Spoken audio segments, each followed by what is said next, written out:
and there's intimacy on the radio, and there's naturalness on the radio that can never be replicated on TV. The marvelous resurgence of radio as a political force in this country. News-related radio programming is evolving.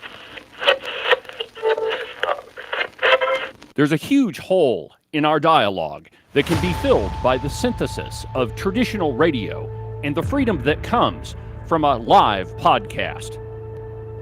You're about to experience Cowboy State Politics live. Here we go.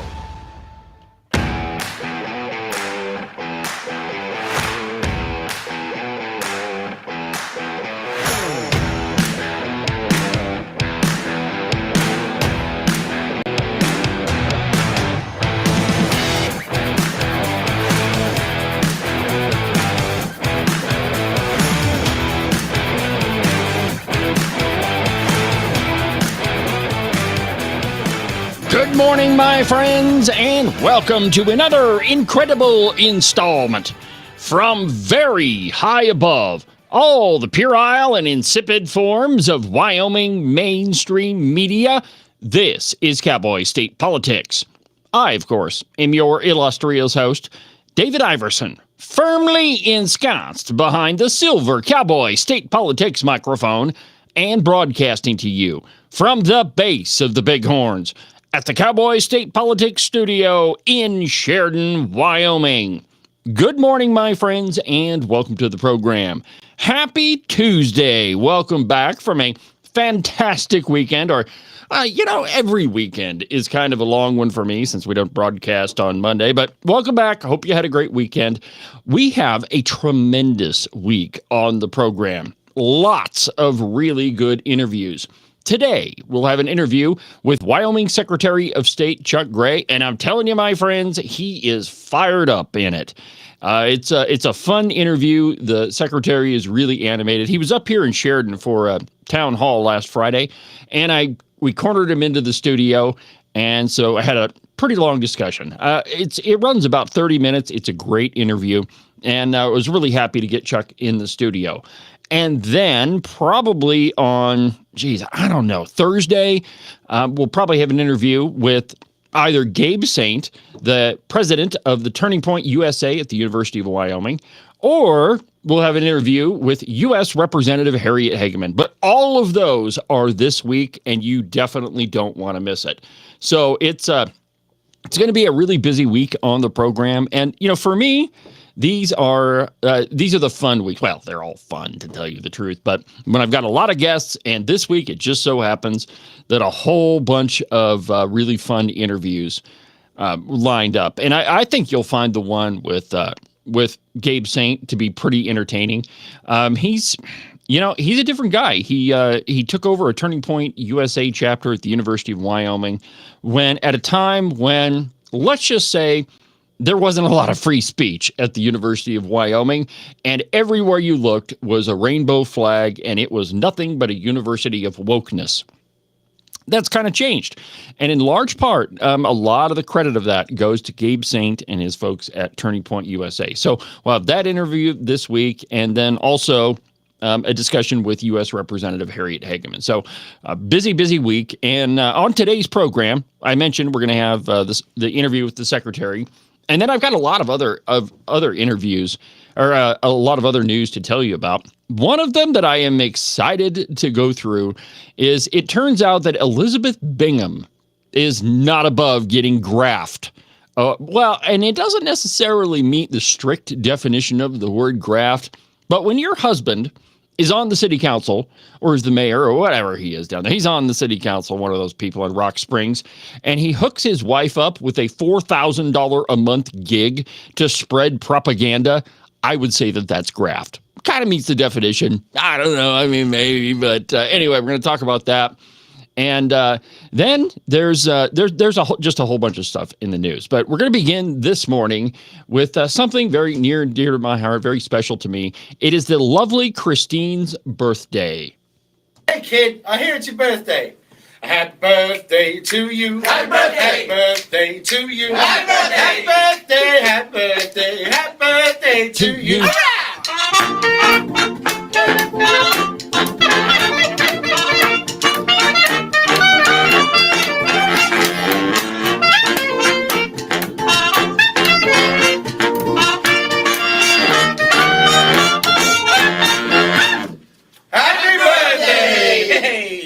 Happy birthday, my beautiful wife. I love you more each and every day, and I hope you have a fantastic day. And if you're wondering, I do have a very creative birthday present in mind for my lovely bride. It's in my family, birthdays are kind of a big thing. We always spent way more effort on birthdays than we did really on Christmas. That's not to say that we didn't have Christmas presents. We did. But birthdays, yeah, really big thing. And I hope, Christine, my lovely bride, that you have a wonderful, wonderful day. And you will, if I have anything to do with it. So anyway, happy birthday to the lovely Christine. If you see her out or if you get a chance, why don't you go ahead and drop her a note, tell her happy birthday, tell her to have a fantastic day. And anyway, yeah, so Christine's birthday. But we begin this morning with the Daily Wire. J.D. Vance, he's done a couple of interviews recently. You may have seen one. But he has a very, very simple prediction for the President Trump Vladimir Putin summit that's about to happen in Alaska. And if you're one of these people that thinks that there's going to be something big come out of this thing, I don't think that there is. Rather, I think that there will be some proposals made. Of course, Donald Trump and Vladimir Putin, they're both guys that like to make deals. Donald Trump is way more successful at it. But when you think of Vladimir Putin, he's been in power for a really long time. And he's going to ask for a heck of a lot more than he ever thinks he's going to get. And so I don't think that you should expect a whole bunch coming out of the summit that's about to happen in Alaska. But here's what the Daily Wire says. Quote, Vice President J.D. Vance gave a preview of his expectations for Donald Trump's planned meeting with Vladimir Putin to discuss ending the war in Ukraine. He said, quote, look, it's actually very simple. Let's see here. If you take where the current line of contact between Russia and Ukraine is, we're going to try to find some negotiated settlement that the Ukrainians and the Russians can live with, where they can live in relative peace, where the killing stops. It's not going to make anybody super happy. Both the Russians and the Ukrainians probably, at the end of the day, are going to be unhappy with it. But I don't think that you can actually sit down and have this negotiation absent the leadership of Donald Trump. Now, Trump announced on Truth Social that he would meet with Putin in Alaska on Friday. He also told reporters that a potential deal could include some swapping of territories to end the years-long conflict. Vance contended that he did not believe a meeting between Putin and Zelensky before Trump's expected meeting with Putin would be all that productive to the peace effort. I think fundamentally, quoting now, the president of the United States has to be the one to kind of bring these two together. Fundamentally, this is this is something where the president needs to force President Putin and President Zelensky really to sit down to figure out their differences. And, when we often don't really, I think when we think about the word, negotiation, or when we think of the word compromise, that is the word I was looking for, compromise, we tend to think, and we have this vision of how the Democrats compromise. And what they do is, you guys do it our way, and we'll say that you were in on the deal. That's their version of compromise. But really, a compromise is an agreement in which both sides are unhappy. So both sides give up something, and neither of them leave the table happy, but it's a deal that they can live with. And I think that that ought to be the main goal in solving this whole Russia-Ukraine thing. I mean, this is a gigantic quagmire, and it was entirely and don't kid yourself. This was entirely created because of Joseph R. Biden. Had Donald Trump been the president, Putin never would have invaded Ukraine. He did it when Barack Obama was president, and he did it when Joe Biden was president, because he knew that nothing was going to happen. And now we've got a years-long war that both sides, there have been hundreds of thousands of people killed. And it's really a bloody, nasty thing. And so to think that there's going to be some sort of a gigantic deal struck where both sides are going to be happy, I think that that's a really kind of... I think that that's kind of short-sighted, and I don't think that it's in any way, I don't think that that's reality. And so what's probably going to happen is President Putin is going to say, I want X, Y, and Z, which he knows that he's not going to have.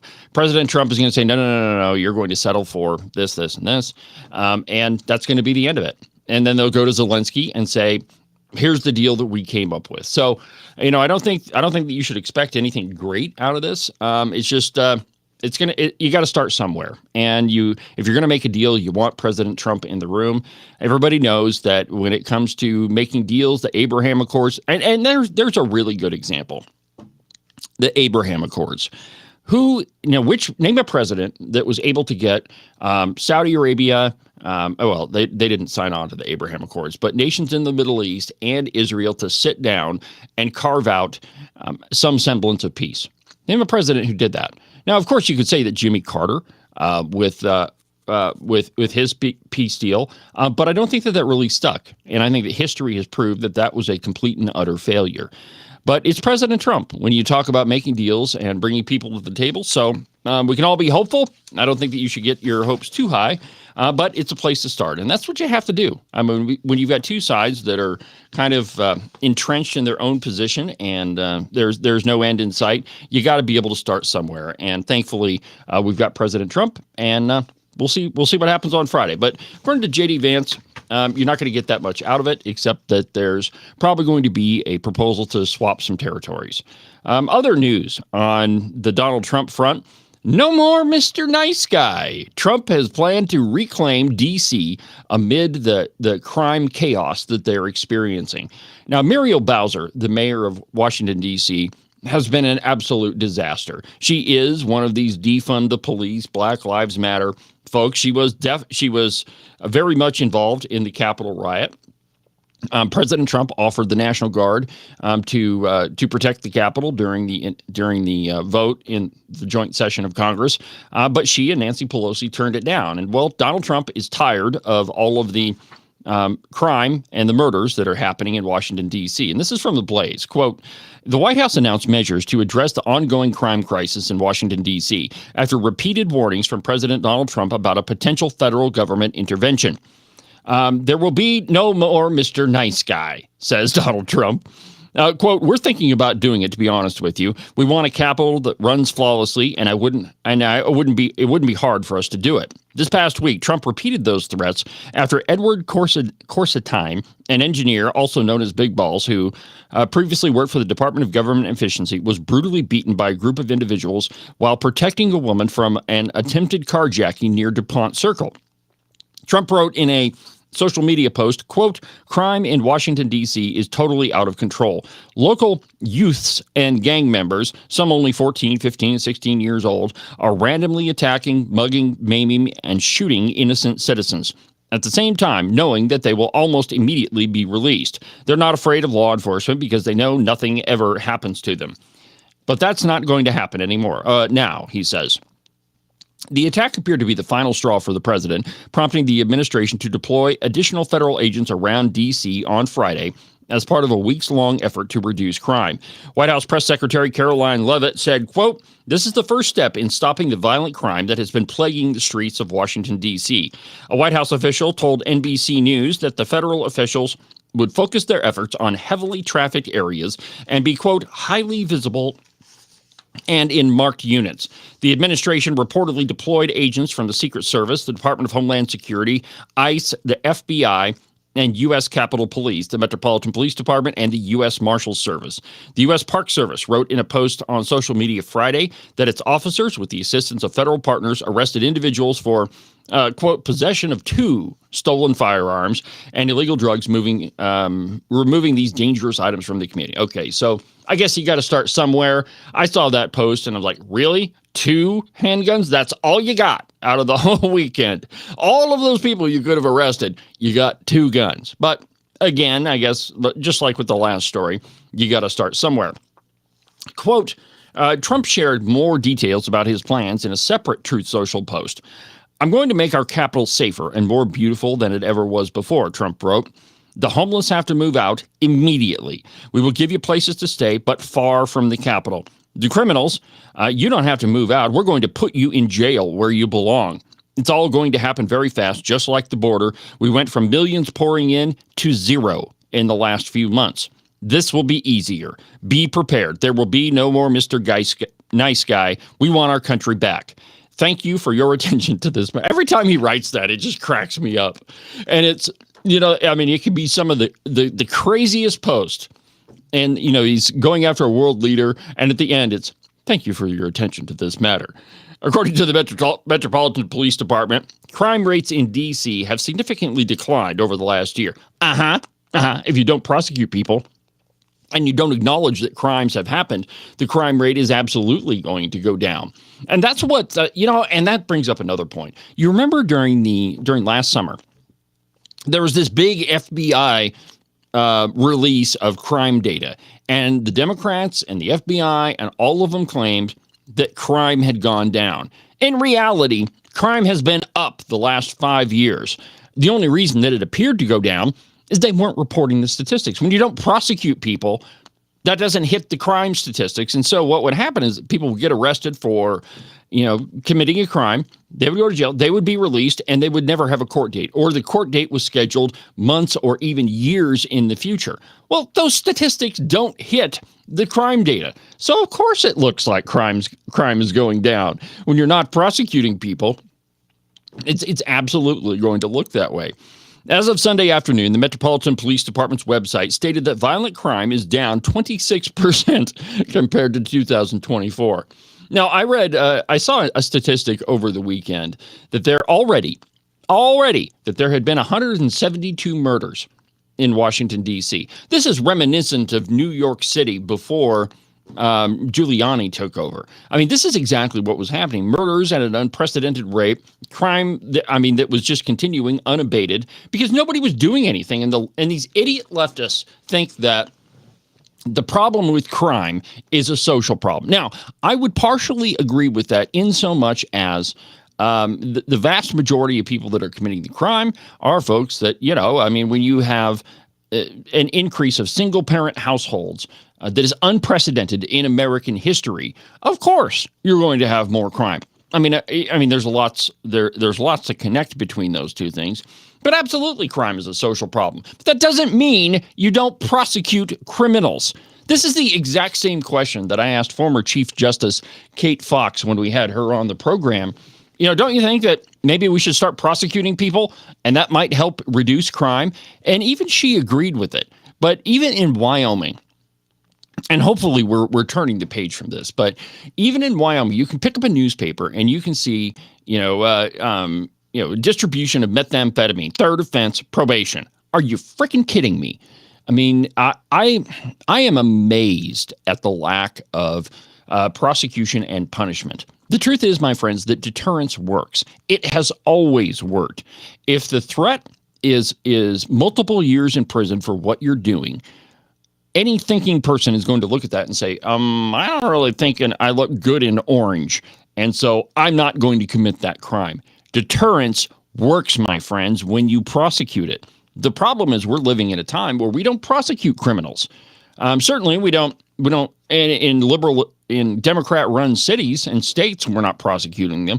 But even in so-called conservative Wyoming, there are many judges that let people off the hook for their third and fourth offense. I know a gal, and, I grew up with her, went to high school with her. I've known her entire life. But she had 2 felonies for possession with intent to distribute methamphetamine. Never spent a stitch of time in jail for those first 2. Then she gets popped a third time. This time with the little baggies, and it's all divvied up, ready to sell. And she gets a third felony. The only time she ever spent in jail for 3 drug felonies was 30 days in jail. That's it. And so, this is all done under the guise of getting people to flip on the higher up. Now, certainly, we want to catch the guy that's distributing all this stuff, that's responsible for all of it. And yeah, we do want people to to flip on their supplier. I'm not personally, I think that that doesn't get you out of being punished for whatever crime that you committed. And the truth is, it doesn't really matter if you informed on your pals. I mean, if that's what you're doing, if you're committing crime and you're an informer, then yeah, sure. Yeah, we'll give you a little bit of a break on your sentence, but that doesn't mean that you're getting off of it. I mean, that we're not that you're going to be let loose scot-free. I mean, that is absolutely ridiculous. The only thing that does is it reinforces the behavior that you can commit the crime, that you can snitch on your bosses, And then in a few days, you'll be out on the street and you can do it again.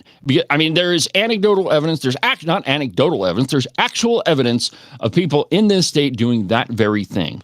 So it's not going to stop until you start prosecuting people the way that they deserve. And so, I mean, it's just absolutely incredible, my friends. And we got to start prosecuting criminals. And I'm glad to see President Trump deciding to federalize D.C. and stop the crime. And, I mean, if that's what it takes, that's what it takes. But we have to prosecute criminals. All right, moving on. It's 20 past the hour. And, the interview with Chuck Gray is a little bit under 30 minutes. So I think we're going to go ahead and start the interview with the Wyoming Secretary of State. We'll probably take a break in the middle of it, and then we'll finish it up. But here's my interview with Wyoming Secretary of State Chuck Gray. I'd like to welcome to the studios Wyoming Secretary of State Chuck Gray. Chuck. Great to be on. Love being here. Thanks for having me. This is a tremendous venue. Thanks, man. We're really proud of it. We've worked really hard at putting this whole thing together. So this is your first time in the studio with me. Yes, tremendous studio. Well, you have been a very busy guy. And, one of the things that I've talked with Representative Hageman a fair amount about is Mark Elias and his lawfare lawsuits. And you just recently beat him in court. So why don't you tell me about that? Well, the number one priority of our election integrity agenda that we launched in late 2024 for the 2025 legislative session was proof of citizenship for registering to vote. It's common sense. Only U.S. citizens should be voting in elections, period. And we sought to create this procedure so that we had that upfront proof as part of the registration process. Now, this has been a huge priority from the start of our administration. Certainly of course, for you. In 2023, remember, David, we brought that rulemaking to put in place many of these procedures. And this very weak, very liberal Mark Gordon vetoed that rulemaking on April 12th of 2024, the very same day that President Trump was doing an event with Speaker Johnson at Mar-a-Lago announcing that proof of citizenship for registering to vote was the huge election integrity priority of the 2024 campaign, of his upcoming administration. Think about that juxtaposition. At the very moment that President Trump was doing that event with Speaker Johnson, announcing the importance of the SAVE Act proof of citizenship for registering to vote, this very liberal, very weak Governor Gordon was vetoing our rulemaking. Very important juxtaposition in showing how liberal this Mark Gordon has been. Now, we didn't give up. We decided to go to the legislature in late 2024.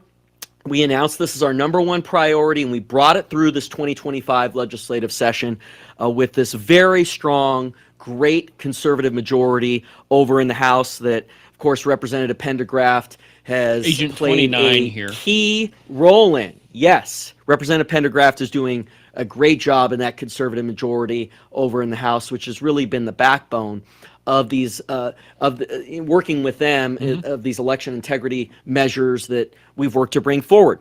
So fast forward to March of 2025. We get this through veto-proof majorities in both legislative chambers. The legislature adjourns. Once again, this Mark Gordon refuses to sign proof of citizenship for registering to vote. Now, the founders of our state constitutional drafters, were very forward-thinking, very prescient in drafting our state constitution so that pocket vetoes were not allowed. So the fact that he refused to sign the bill, it still became law without his signature after a certain period of time. It was, in this case, 15 days because the legislative session had adjourned. He sends me this tortured 4-page letter that basically recycled arguments from the radical left with why he was refusing to sign the bill. Then in April of 2025, this radical Democrat, Russia hoaxer leftist attorney, Mark Elias, sued me in my official capacity, trying to challenge this proof of citizenship law that went into effect, that became law in March and then went into effect in July. Now, he sued us in April, saying that he was trying to invalidate this law in federal court. And we put together a really vigorous defense of the truth of the rule of law. We hired Dylan Law to represent us in this case. We used outside counsel. We had an agreement with the Wyoming Attorney General that we would use outside counsel rather than the Attorney General, which we worked with them on that. And Dylan Law did a great job on this.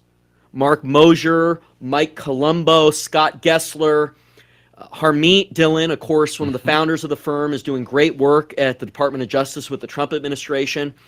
And we filed a motion to dismiss.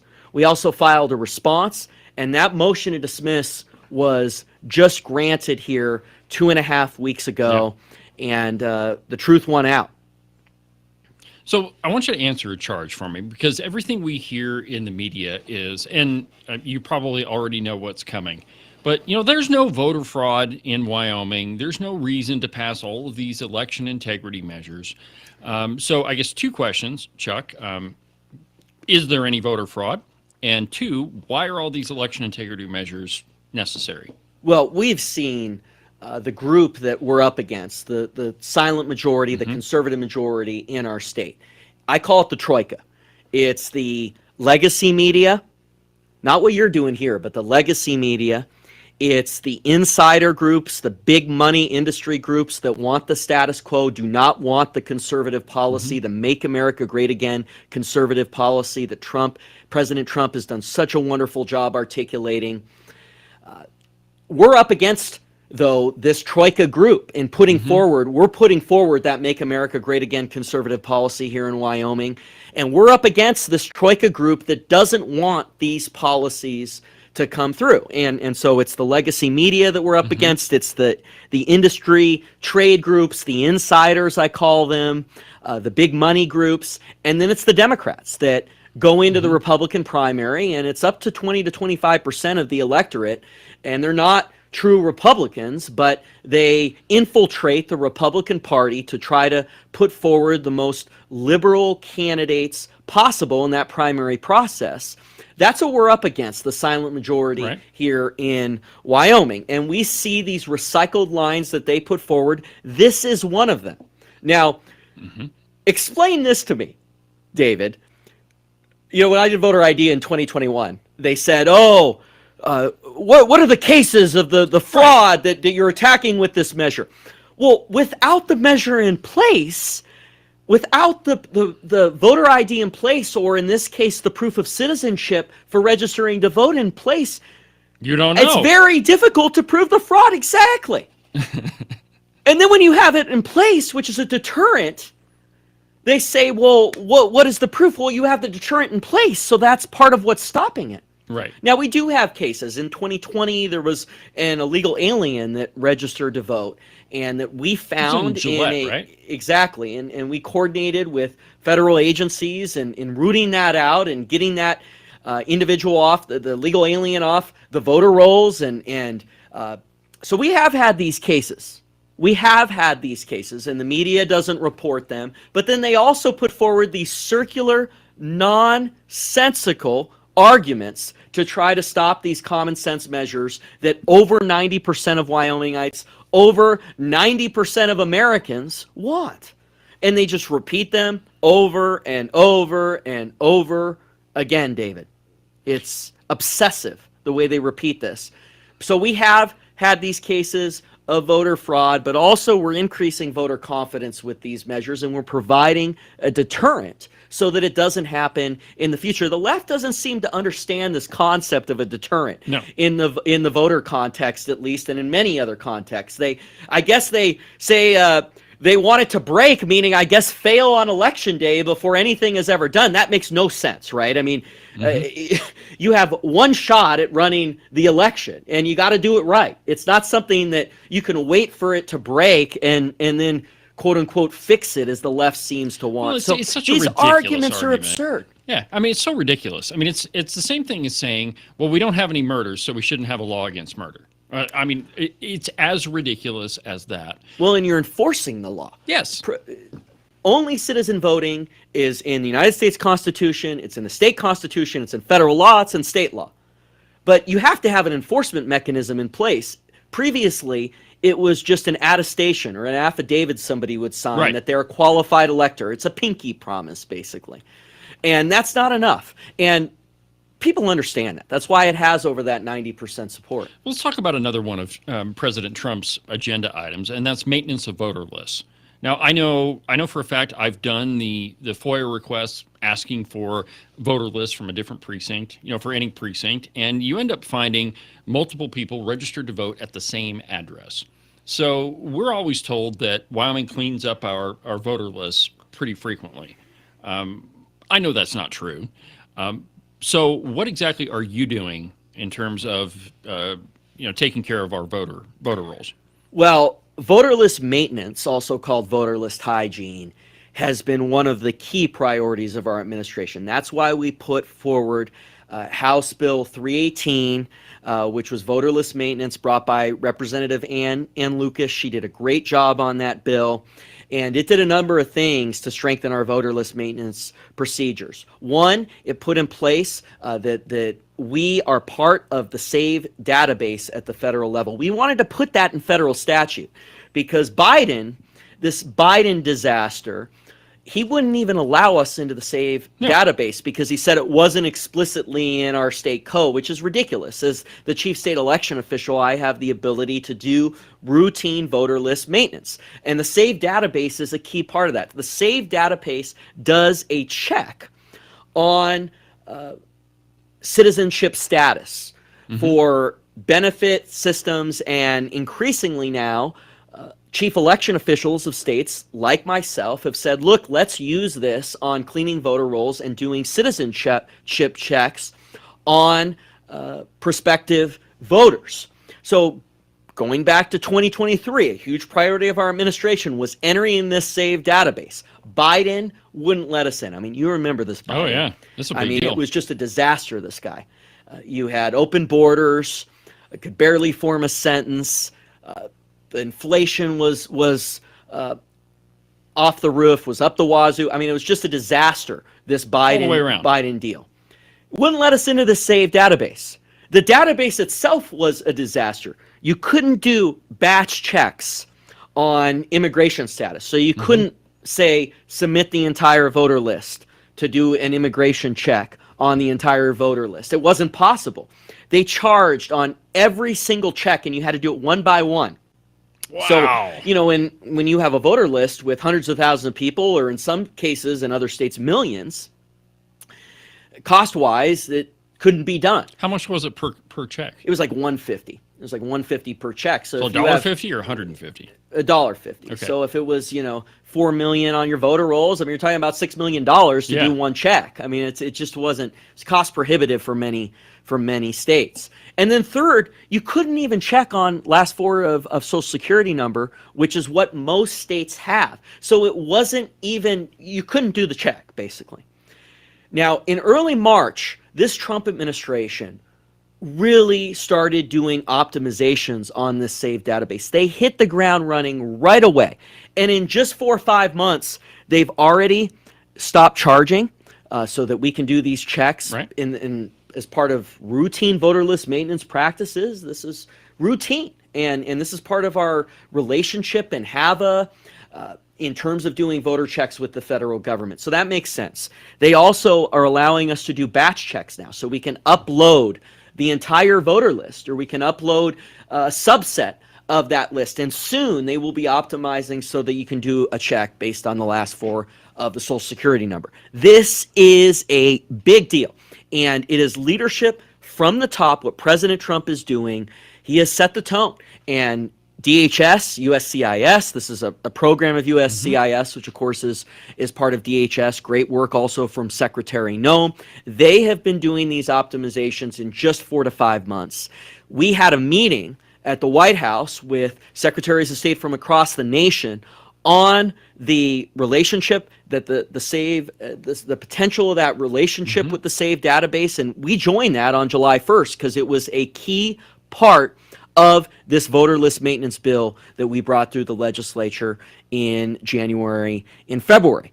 Also, we put in place that we can do residency checks with a state-to-state verification system. So if somebody requests a license in another state, we are going to get that data, and that is a key part of conducting an investigation. It's key evidence that somebody is in another state, obviously, that they've requested a license in another state. Now, in Wyoming law, it's only the clerks that can remove individuals from the voter list.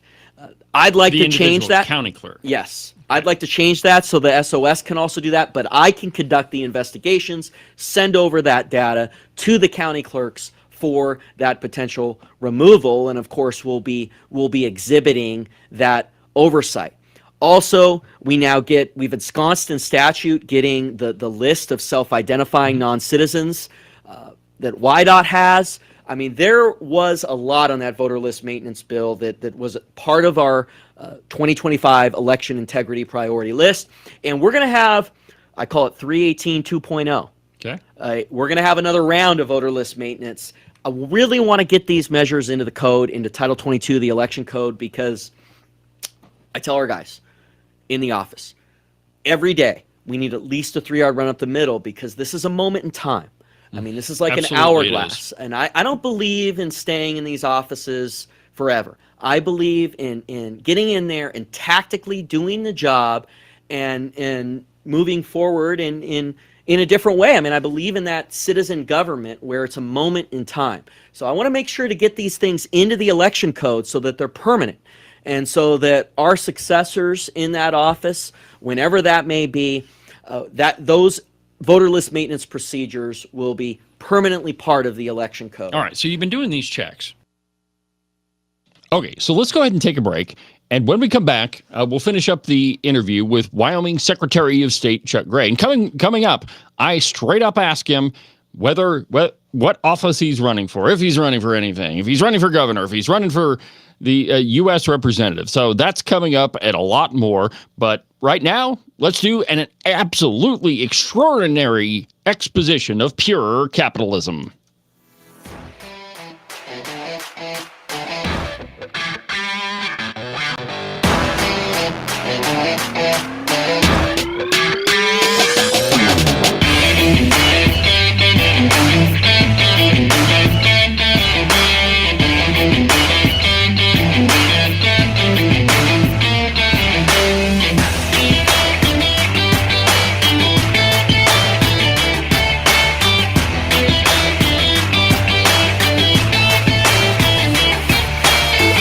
Are you tired of all the meaningless political drivel floating around right now? Endless commentary that really doesn't have anything backing it up? Do you long for the days of true investigative journalism, coming from an authoritative source who really doesn't care how popular and apparently good-looking a politician is? Fortunately for you, that's what I do on Cowboy State Politics. New episodes are published every Monday, Wednesday, and Saturday, and you can get them anywhere that you get your podcasts. iHeartRadio, iTunes, TuneIn, really any of them will work. But the easiest way is just to go to the website, cowboystatepolitics.com. There, you can find all of the shows, as well as any of the articles I might bring up during the course of the program. Cowboy State Politics Live, the program you're listening to right now, is broadcast every Tuesday through Friday, beginning at 8 a.m. Pay attention to all of that other block-headed nonsense if you want. Just make sure that you don't miss an episode of Cowboy State Politics. And now, back to our program.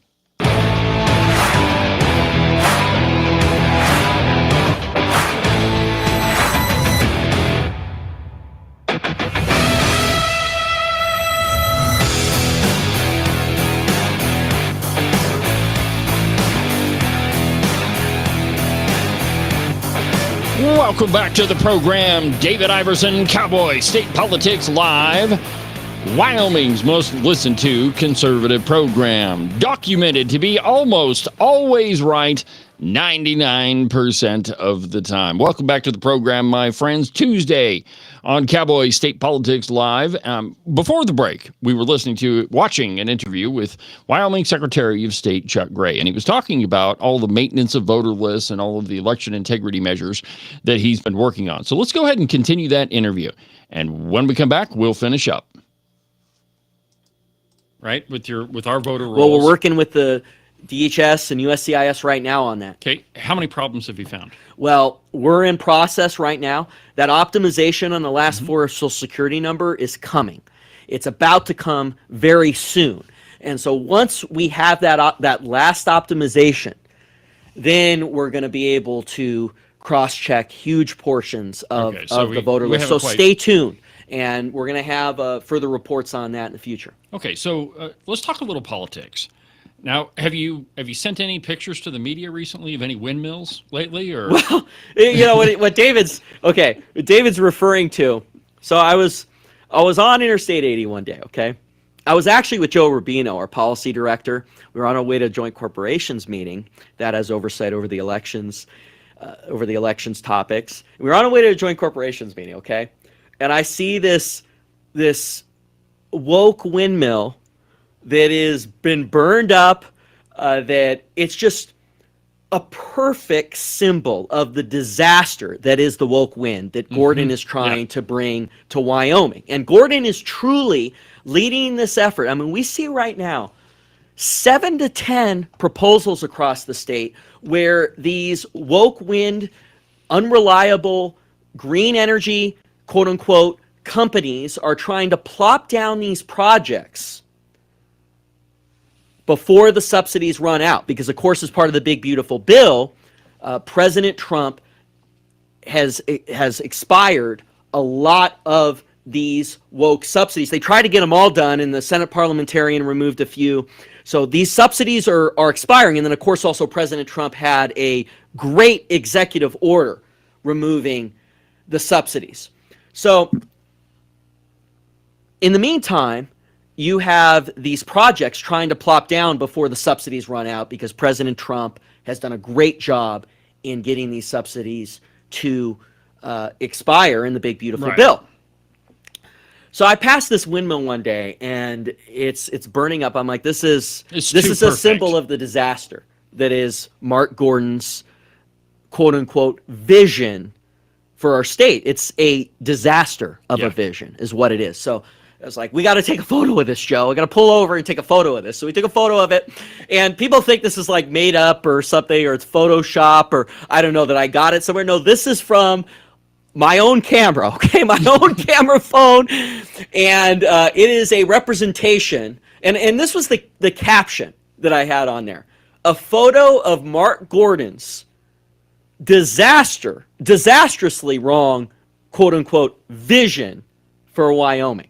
And it is a disaster. I mean, he has been so liberal. You want to talk about the State Board of Land Commissioners? Yeah, let's do that. They had a proposal. We had a proposal that came before the board just 2.5 months ago. Now, I'm not making this up. This is a Spanish company that came to the board to try to seek to get these wind leases on state land. This is on state land.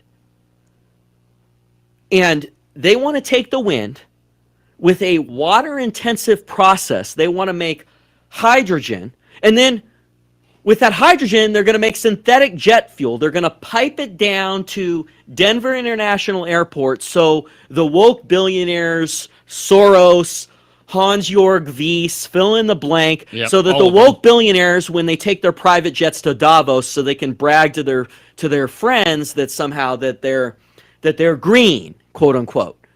That's why they're doing this project. Does that sound efficient to you? No. There's a way to do jet fuel in Wyoming. It's a good old-fashioned oil and gas lease. This is not an efficient process. It is all being propped up by these Biden, Harris, Obama subsidies. And I questioned the head of this woke corporation on it, and he admitted that it's all propped up. He admitted it himself, that without the subsidies, it couldn't exist. I mean, just looking at the process, it doesn't sound efficient, Ken, at all. I mean, it's a disaster. And believe it or not, the other 4 members of the State Board of Land Commissioners voted to grant this lease. I was the only member to vote against this thing. I couldn't believe this. it. Mark Gordon voted for it. Megan Degenfelder, Christy Racinas, Kurt Meyer. The other 4 voted for us. The only no vote. And the public comment was overwhelmingly opposed to this project. Niobrara County, Converse County, where it is proposed to be, across Wyoming. People opposed this project, but yet the other members of the State Board of Land Commissioners voted for it. It's very astounding, very troubling. I think a key moment in showing how out of touch this insider group is with the silent majority. Well, and that's a trend we've been seeing across a variety of different issues. I mean, the Wyoming citizens will be adamantly opposed to, and it's not just wind; it's a lot of different things.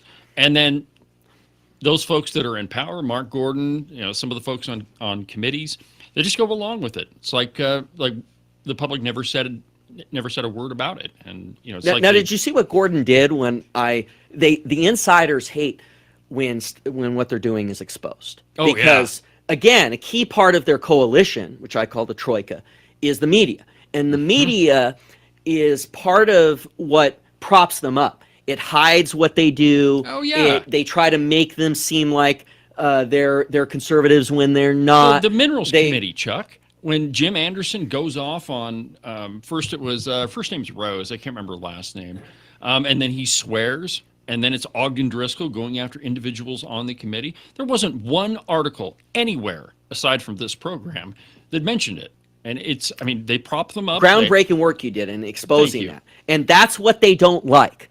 They have an expectation because they know that once the truth is out there, that they're not going to win because the silent majority doesn't like what they're doing. So when I put this post up there, he freaks out. He freaks out. He does this newsletter on his official email. Oh, yeah. On his official email, calling me a liar, saying that I'm the worst thing since Attila the Hun, or fill in the blank with whatever. You're just terrible. Saying that I was violating private property rights with my vote.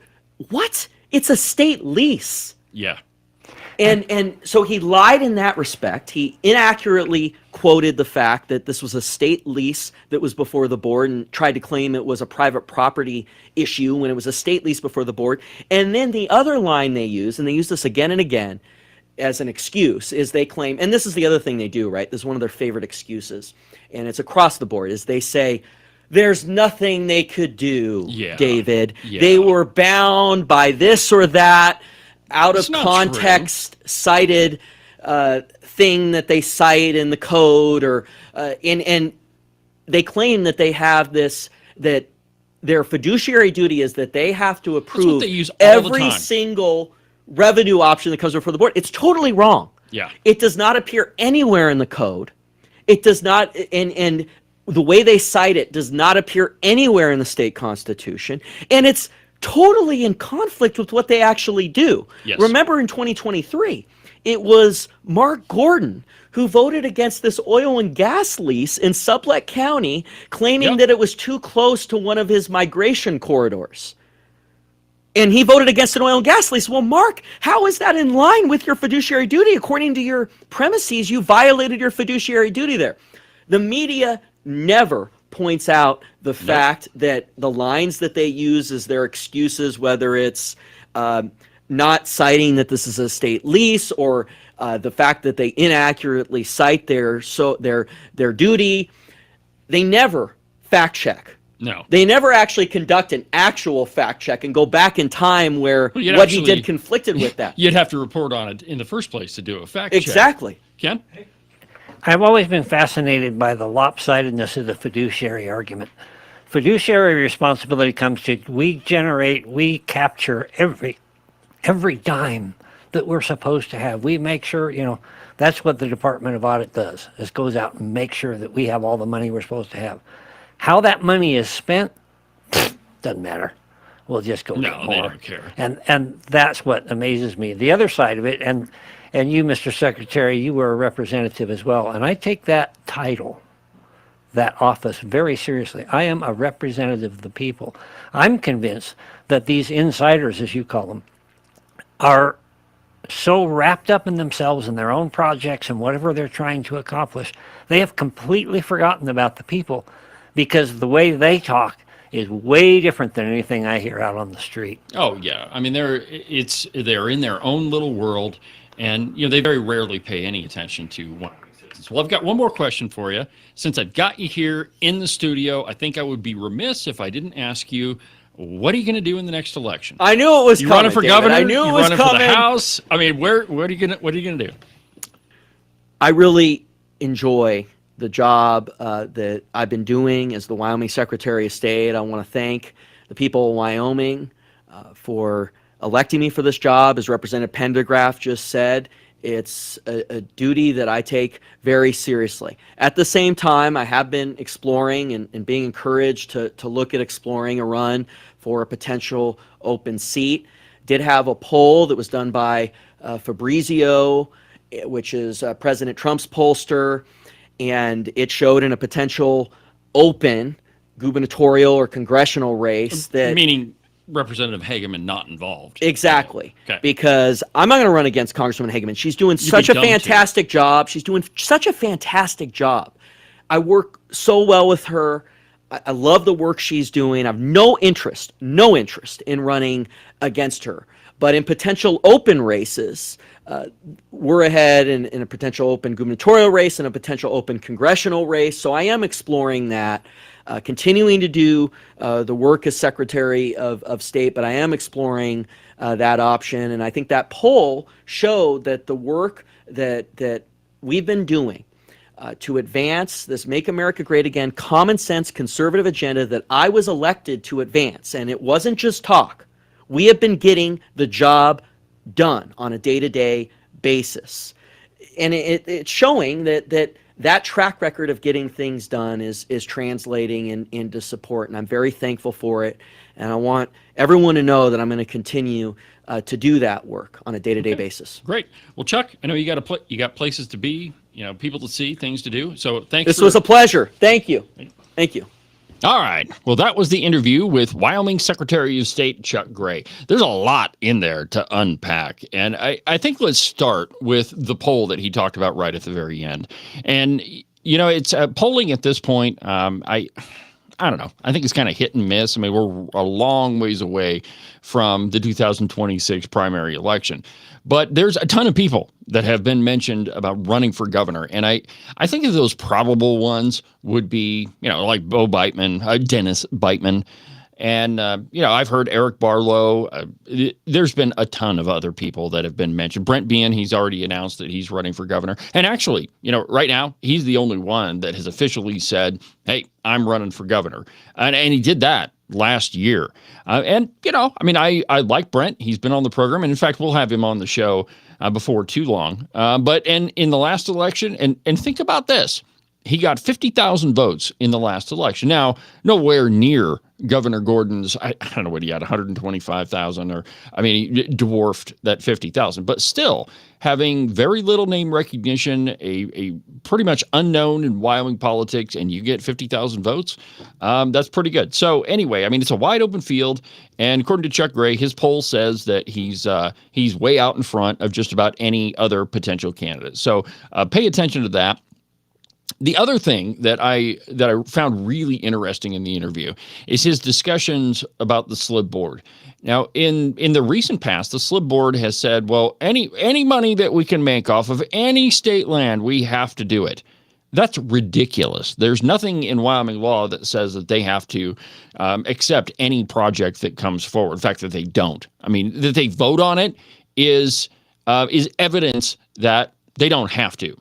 And, accepting crazy projects like pipelining synthetic jet fuel to DIA airport, I think that's just ridiculous. We've got a lot of traditional industries in Wyoming, and we ought to be focusing on those. I'm not saying that we shouldn't explore other options. We absolutely should, but not to the exclusion of our legacy industries. And, it's funny because nobody ever asks where the energy comes from when they flip the light switch. You just flip the light switch and you expect that it's going to come on. Well, guess where most of that power comes from? Coal.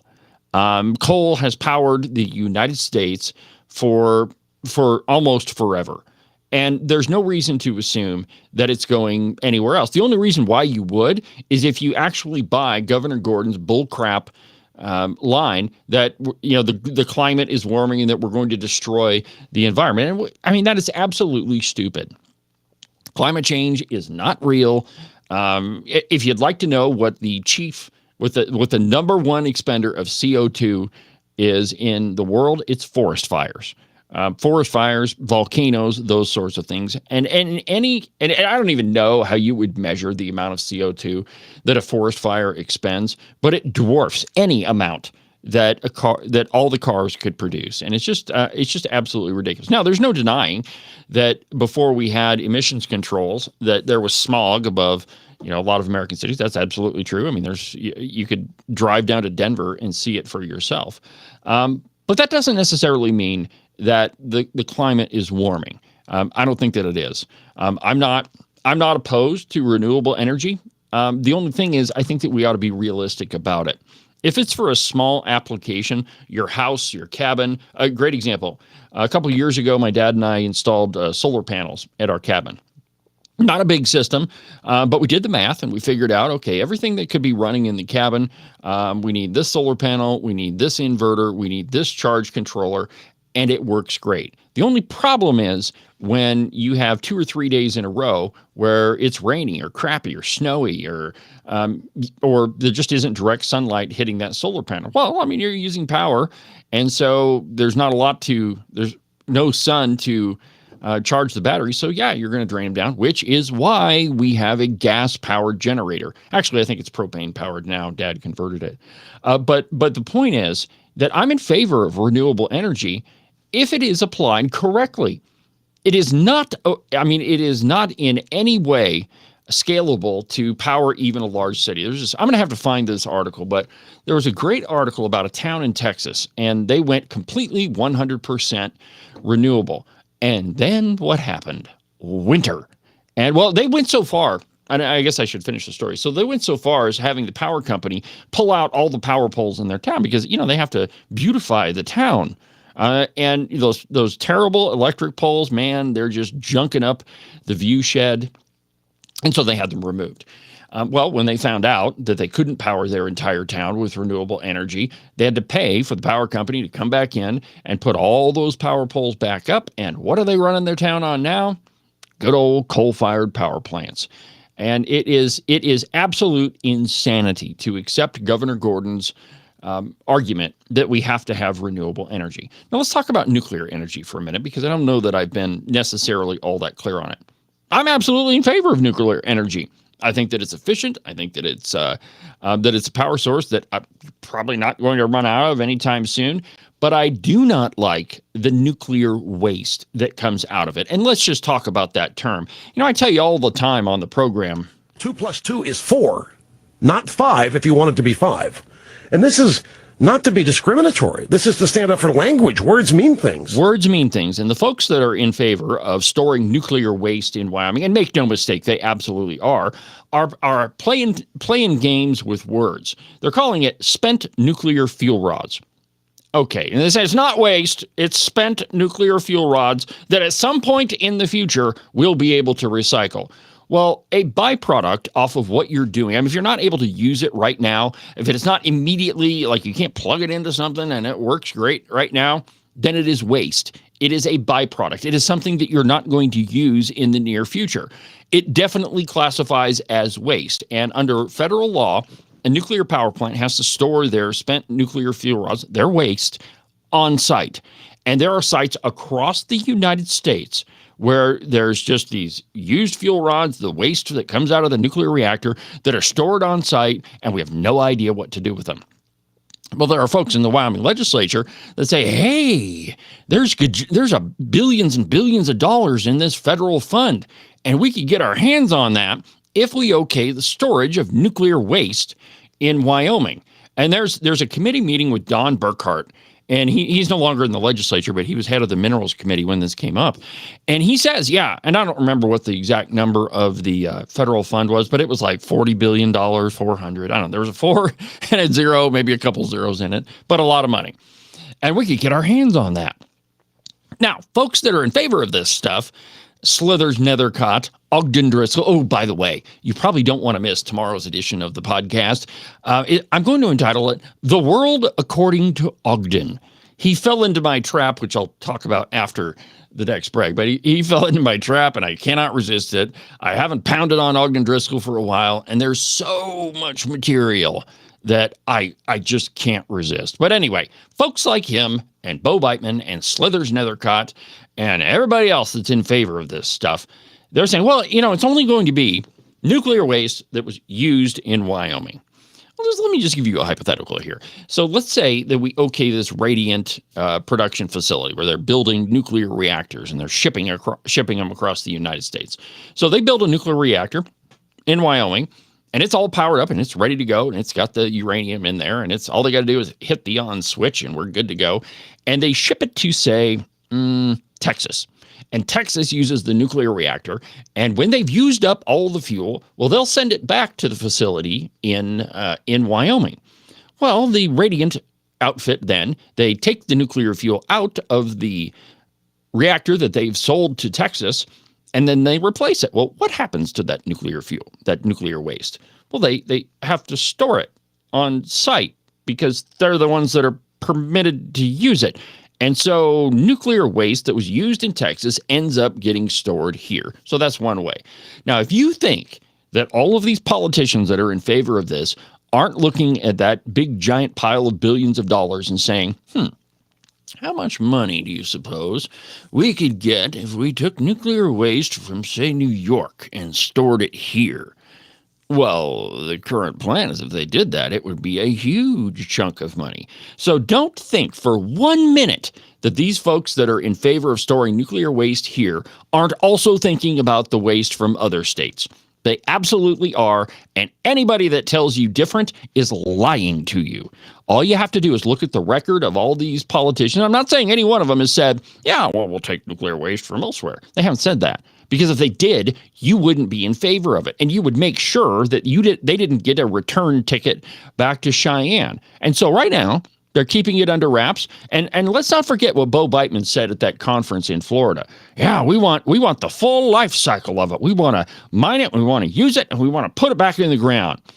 And what does that tell the rest of the folks that were in that room? Because, he wasn't just talking to a Wyoming audience. In fact, there was only a couple of people from Wyoming there. The rest of the folks in that room were from all other parts of the country. So he tells an entire group of people from all different parts of the country, yeah, we want nuclear waste. Well, what that tells them is we want other states' waste. And to argue anything other than that is to be absolutely, completely intellectually dishonest, just like Ogden Driscoll. Let's go ahead and take another break. And when we come back, we'll continue with the program. I'm going to tell you about Elizabeth Bingham and the gig she's hooked up with tax dollars while her hubby sits on the county commissioners. We'll do that when we come back. The political activist engaged in graft. Well, it fits the definition of graft anyway. Well, we'll do that when we come back.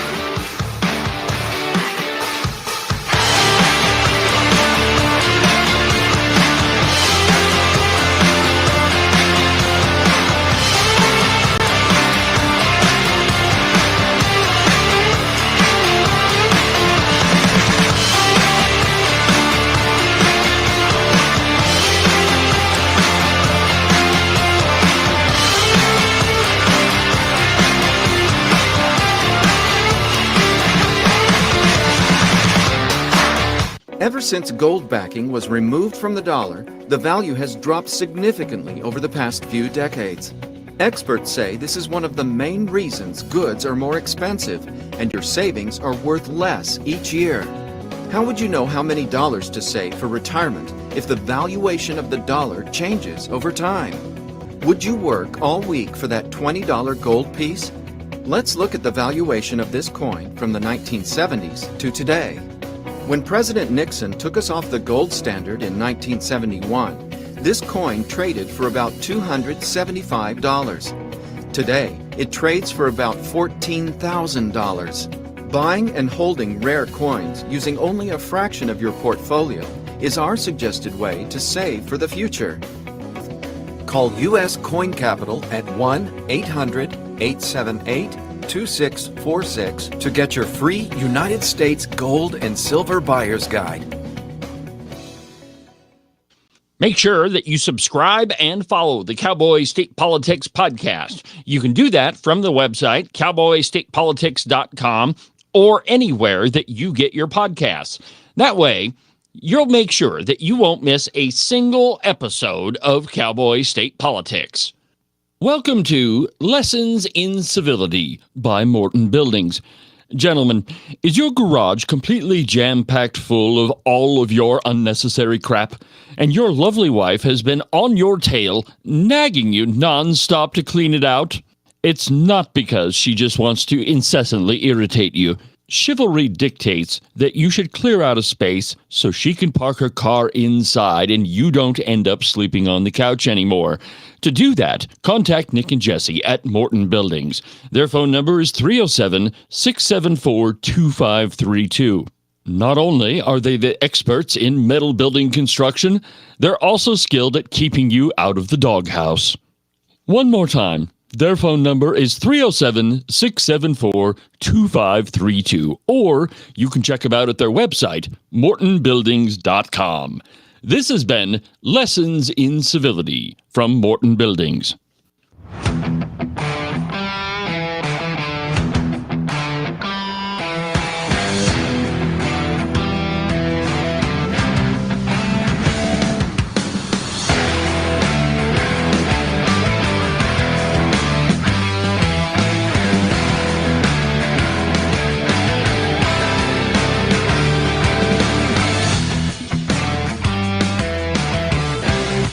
Welcome back to the program. David Iverson, Cowboy State Politics Live on YouTube, Facebook, X, and on Rumble.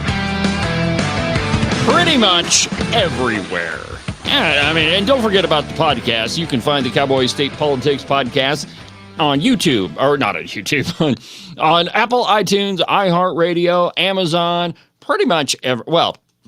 There's a whole bunch of podcast platforms that I've never even heard of that I get messages from. So anyway, don't miss either Cowboy State Politics Live, this program that you're listening to right now, or the podcast, which is broadcast every Monday, Wednesday, and Saturday. And as I mentioned, tomorrow's installment of the podcast, I think I'm going to have to entitle it "The World According to Ogden." So if you listen to Monday's show, it was entitled "Ignore the Comments," and I knew that there were going to be a whole bunch of redcoats that they just couldn't help themselves but respond. And I didn't know that it would be old Augie that fell into the trap, but sure as heck he did. And there's a bunch of stuff that he said on my post, or wrote on my post rather. And, it's been building up, and I just think it's time to pound on old Ogden Driscoll for a little bit. So that's what we're going to do on tomorrow's edition of the podcast. Also, on the live program this week, as I told you, it is jam-packed full of interviews. Probably tomorrow, I don't know. I think tomorrow we'll just go ahead and do the program like we normally do. And then on Thursday, we'll have Harriet Hageman. And then we'll do the Gabe Saint interview on Friday. That sounds like a plan to me. Both of those are fantastic. The Gabe Saint interview, you don't get to talk to him very often, but he's the president of the Turning Point USA chapter at the University of Wyoming. And it's a great interview. We cover a lot of ground, and you definitely don't want to miss. So don't miss a single episode of Cowboy State Politics Live all week. To the cow pie. In an article entitled "Rock Springs Councilman Cries Foul Over Contract for Wife of Another Councilman." Now, I should probably tell you a little bit about Elizabeth Bingham. She is the former chairman of the Sweetwater County Republican Party. Yeah, I don't know how she got elected because she's not a Republican. During the session, if you were a conservative or you were a member of the Freedom Caucus, Elizabeth Bingham never let up, and advocating for all sorts of wacky liberal stuff. The truth is, I mean, she is the classic example of a redcoat. And I mean, it just tells you, and Sweetwater County, they're quite a bit more liberal, or at least they were. Now we've kind of switched out some of the representatives. Thank God. We have Marlene Brady and Darren McCann. But Darren McCann took out drag show Clark Stith and let's see here. Marlene Brady. Sorry, it's not Marilyn, it's Marlene Brady. Can't remember who she took out. But then there's still some other guys. There's JT Larson and Cody Wiley, the angry leprechaun. Those two morons. They're still in Sweetwater County. But anyway, we made some gains there. Now, Elizabeth Bingham, her hubby is on the city council there in Rock Springs. And let me just read to you what the Cowboy says. And I quote, "The nuclear industry expansion debate has reached the city of Rock Springs, who just hired a communications contractor, Elizabeth Bingham, to educate the public about it and about other hot-button issues. Rock Springs Mayor Max Mickelson supports bringing nuclear-based businesses to the city, and last week backed the now finalized hiring of a communications contractor whom he said will inform but not persuade anybody and the public about industry particulars. One city councilman, Rick Milonis, voted nay, then took to social media Saturday to dispute the contractor's hiring. Milonis denounced the hiring as expensive as a, quote, propaganda project, and as questionable since the temporary public relations worker is the wife of a city council member.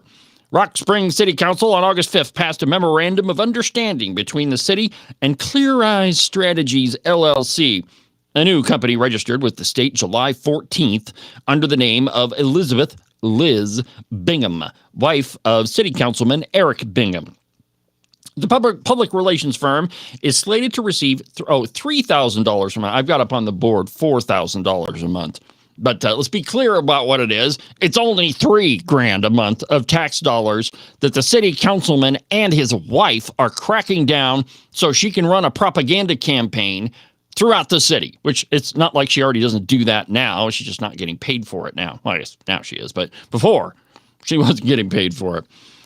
So it's $3,000 a month for up to 30 hours of service, they're calling it, plus compensation for up to 10 hours of overtime per month at an overtime rate of, get this, $125 an hour, the MOU says. That makes the maximum monthly, here's where I got the $4,000. Monthly rate under the agreement of $4,250, and you can bet that Elizabeth Bingham will sop up every single cent of that $4,200 a month. Mickelson asked Councilman Eric Bingham to leave the room during the August 5th meeting portion surrounding the vote of Liz Bingham's MOU. So at least they didn't let him vote on the hiring of his wife. Quote, "I asked Councilor Bingham to step out because this company is owned by his wife. He was going to abstain anyway, but I think it's better to have him out of the room for this discussion," said Mickelson during the meeting. He also emphasized that Liz Bingham would answer to the mayor and not the full council to avoid any implication of a conflict of interest. Here's the problem. So the mayor sits on the city council in Wyoming. Technically, a mayor is not really supposed to vote unless there's a tie, but then no, I don't know of a single city council that actually follows that. But yeah, so Bingham, yeah, she's going to answer to the mayor, and this is totally not a conflict of interest and totally not graft at all. Elizabeth Bingham had an older consulting company, Big Picture Enterprises, which filed its articles of organization with the Wyoming Secretary of State on December 22nd of 2018, but her husband was listed as the co-organizer of that business.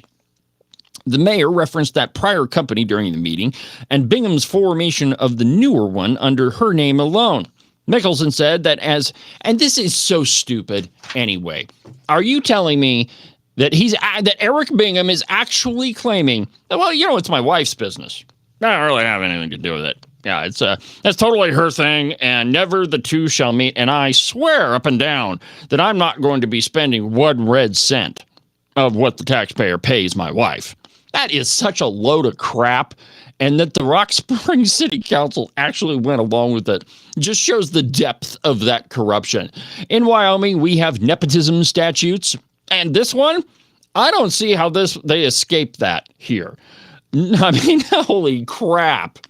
And if you thought that corruption was confined to other states and that it's not in Wyoming, you're absolutely deluding yourself. This is the clearest example of corruption that and I'm sure they did all the legal paperwork to make it at least ostensibly above board. But I mean, there's no way that it can be. I mean, this is just absolutely ridiculous. The Wyoming legislature has let's see here. Mickelson said that his part-time assistant, Mary Seals, has been doing, quote, an amazing job with social media and posting information, but there's more appetite in the city for information on fairly complex topics. Well, if they're fairly complex, I'm not exactly sure why they hired Elizabeth Bingham. I mean, those two things shouldn't even be in the same sentence, including to whether Rock Springs is going to get involved with nuclear energy. Let's see here. Here we go. So for Malonis, the issue isn't nuclear, which he said he supports generally, but what he cast as a waste of money for a propaganda machine. He called the MOU, quote, a fat, no-bid contract that was just handed to the councilman's wife for something we don't need or ever have had. This is a propaganda specialist. And I don't know if I would call Elizabeth Bingham a specialist, but that's the position that they hired her for anyway. The move follows a conference by the Idaho National Laboratory, a federal entity which advances and develops nuclear projects. Mickelson said and Eric Bingham both attended and did multiple other local officials. According to the mayor, who said he and the councilman did not travel there together, he said he and Eric Bingham are professional acquaintances, but not close family dinner type friends. Malonis called the trip a dog and pony show put on by proponents of nuclear energy and claimed that Mickelson and Bingham got so excited they hatched this plan to make Eric Bingham's wife head of the propaganda program to promote nuclear waste. But here's what the Cowboy says. This is what I was referencing earlier about messing around with language, but here's what the Cowboy says. Quote, with Elizabeth Bingham at the head of the propaganda program to promote spent nuclear fuel storage in Wyoming. Nuclear waste is what that's called. And don't be fooled by any of this spent fuel rod bullcrap. It's nuclear waste. That's exactly what it is. And don't kid yourself that somehow because we change the words, it changes what it is. It's still a nuclear byproduct that isn't going to degrade for several thousand years.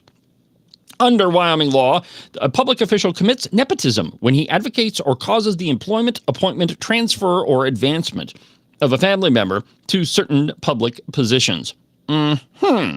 Seems to me that if you're hiring Elizabeth Bingham, which is a bad hire anyway, to be your propagandist and pay her $4,000 a month, that clearly qualifies as nepotism, my friends.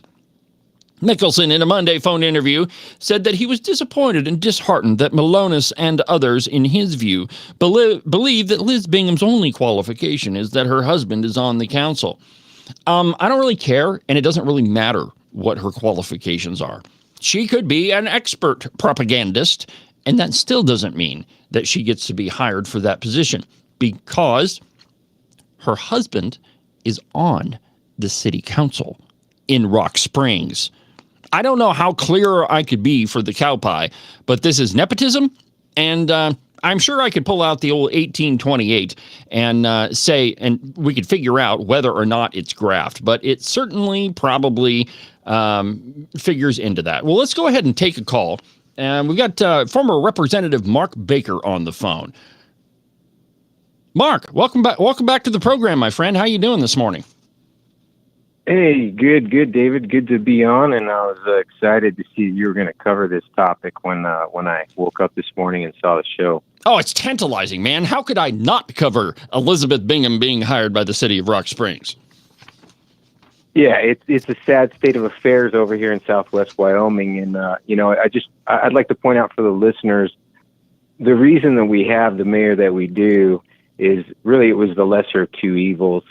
Our previous mayor, Tim Como, was investigated by the FBI for basically opening up bids and using that information to curtail those bids towards his engineering firm. And so he didn't run for re-election because he knew he wouldn't win, and he knew that the hammer was coming down and the public was aware of the corruption that was going on. And this just furthers it along. I mean, we had a choice between the current mayor and another individual who is probably more or less qualified, and this is what we ended up with. So, again, I want to encourage local people to follow the story and follow this information, and definitely get out and vote this next time, because this is what we get when we get the lesser of two evils. Well, they solved the whole opening bid problem, Mark. Now they just don't even put projects out to bid at all. Yeah. Well, or what they do is they, the word is that they lowered this contract to a time frame that would allow it to be underneath that threshold of putting it out for public bid. So it's the shenanigans that are done. You don't give a full year contract because that'll be so much that you have to put it out for bid, and give other people the opportunity to put their name in the hat and secure that opportunity. But what they did is they just shortened the contract just below the threshold to make sure that they didn't have to put it out to bid. So it's a sad state of affairs. So what's the response been in the community, Mark? I mean, I can't imagine that people are happy with this. I mean, Elizabeth Bingham is a pretty high profile figure. I mean, during the session, she was all over social media, right in the middle of all of the discussion about tax dollars going to organizations. I mean, she was pretty high profile. I mean, what's the sense in the community? Well, and even just recently, the mayor held town meetings. Even during the session, he held one that was a very large one on February 15th. He had hundreds of people show up, and he talked about the detriment and what would happen, and the sky is falling if we actually get some property tax relief in our state and in our county. And he was able to do that successfully without Liz's help. He sent out this flyer. He sent out a mailer. To me, it was close to electioneering, but Sure. basically calling out the Wyoming legislature. And it doesn't even say who it was paid for, but he had hundreds of people show up to each one of those sessions. And he didn't need Liz Bingham to get the word out then. But I guess, the thing is in Sweetwater County, we have a very loud minority. We're surrounded by Democrats, Joe Barbudo, his type. They thrive in Sweetwater County. The protests, those sorts of things. It's always very popular. We have a very large, loud minority, and it's still kind of a Democrat stronghold. And so what we've had in our county is the Republican Party has grown because now Democrats can't get elected. So all the Democrats have basically infiltrated the Republican Party, whether it's been through the election, between Liz Cheney or Mark Gordon, or even locally we had a sheriff that switched parties and tried to run against our incumbent sheriff. There's been so many elections that have caused the Democrats to switch over that what we have is a lot of Republicans who are now, really rhinos, redcoats in the Republican Party. And so it's really kind of tough to gauge because and this is really the frustrating part to me, is because we have a lot of elected officials here, and maybe even on our county commissioner and those sort of people that are very comfortable in their seats. They're able to spend money and buy the election, whether it's through billboards or flyers, and they're not forced to get out and do door to door and actually talk to people. And see, that's how I've won my elections, David. Right. I've gone out and I do door to door and I talk to people. And when you're forced to talk to people and have those conversations with them on their terms, on their territory, you really have an idea of what they believe, as opposed to being in your little glass bowl where all you get is just, the same talking points, and you just hear your same viewpoints being pushed back on you. So for me, I really want to see this next election cycle a lot of contested races where even these people that have a lot of money and that can normally just buy these seats, they may be put in a position where they might have to talk to people outside of their own personal beliefs. Yeah, and really get an idea of what the local people believe. Because what I found in every election cycle is that the position that I held was the majority position. The conservative position is the majority position, but they're a little bit silent in what they say. They're not on Facebook. They're not on social media. Now, they're not out there, doing all these posts and calling everybody all these names. They're going to work. They're paying their bills. They're going to church. They're doing the things that they do every day. And you just got to get them. You got to get them educated in the polls, and that's really what we need to do. So it's tough to say. It's tough to gauge. Like you said, the response to this, but I would say that if It can't be it's good, carried Mark. forward, well, if it's carried forward, the response could be that, hey, Eric Bingham was appointed. He hasn't even been elected yet. He's run for city council twice and has lost, maybe for a reason. So he was appointed, right? He wasn't even elected. So whoever challenges him, if somebody challenges him, has a real opportunity to make sure that he's held accountable for this stuff. And just putting this out there, it's not just Eric Bingham. We have a whole slew of individuals on the city council who have sat there and been uncontested and haven't been challenged in their views for so long. And we have a mayor who was the lesser of two evils. Wow. Well, and coming from Johnson County, and I make the crack a lot that Johnson County is hazard county, but I think that it might have some competition for that when you put it up against Sweetwater County. But I got to think that when the general public gets a whiff of how this whole thing went down, they can't be happy with it. I mean, this is blatant nepotism. And, as I said earlier, I'm going to look up the definition of graft because, I mean, if this isn't, it sounds pretty darn close to it. And, the other thing that you mentioned, I love the story of how Marlene Brady campaigned. And she told me that all she did was printed out her opponent's voting record.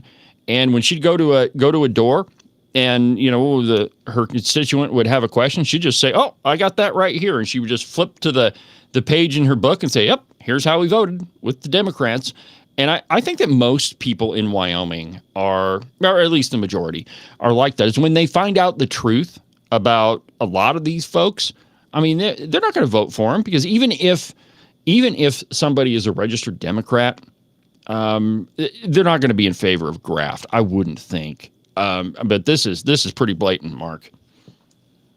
Well, but the problem too is as you discuss regularly, is the mainstream media probably isn't going to do anything about this. We have a couple local news sources, Sweetwater Now and Wild 4 News, who are on Facebook and internet news sources. And we have two newspapers. We have the Rocket Miner and the Green River Star. I would almost bet you that neither one of the newspapers and neither one of those online news sources are going to say anything about this. We're lucky that the Cowboy picked it up.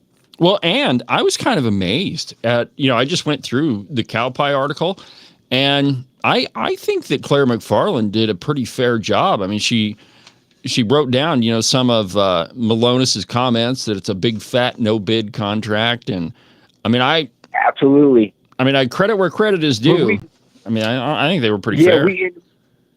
And that's my hope, is that now that another organization that has picked it up, maybe someone local will pick it up. But I don't have high hopes for Wild 4 News. I don't have high hopes. Those are the rhinos of our county. The owner of the radio station is the same person that owns Wild 4 News.